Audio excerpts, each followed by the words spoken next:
तो प्रभु श्री राम जी के पिता का नाम था दशरथ, दशरथ के पिता का नाम था अज, अज के पिता का नाम था नाभाग, नाभाग के पिता का नाम था ययाति, ययाति के पिता का नाम था नहुष, नहुष के पिता का नाम था अम्बऋषि, अम्बऋषि के पिता का नाम था प्रशुश्रुक, प्रशुश्रुक के पिता का नाम था मरु, तो मरु के पिता का नाम था शिग्रक, शिग्रक के पिता का नाम था अग्निवर्ण, अग्निवर्ण के पिता का नाम था सुदर्शन, सुदर्शन के पिता का नाम था शंखण, शंखण के पिता का नाम था प्रवड्ड, प्रवड्ड के पिता का नाम था अंशुमन, अंशुमन के पिता का नाम था दिलीप,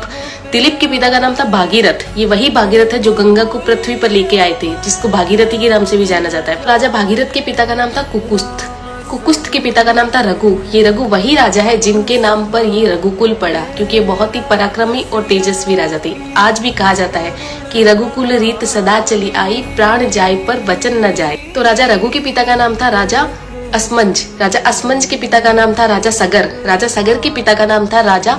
असित, राजा असित के पिता का नाम था राजा भरत, राजा भरत के पिता का नाम था ध्रुव संधि, राजा ध्रुव संधि के पिता का नाम था राजा सुसंधि, राजा सुसंधि के पिता का नाम था राजा मानधाता, मानधाता के पिता का नाम था युवानाश्री, युवानाश्री के पिता का नाम था दुंदुमार, दुंदुमार के पिता का नाम था त्रिशंकु, राजा त्रिशंकु के पिता का नाम था राजा पृथु, राजा पृथु के पिता का नाम था अंडरण्य, अंडरण्य के पिता का नाम था राजा बाण, राजा बाण के पिता का नाम था विवस्वान, राजा विवस्वान के पिता का नाम था राजा मनु, राजा मनु के पिता का नाम था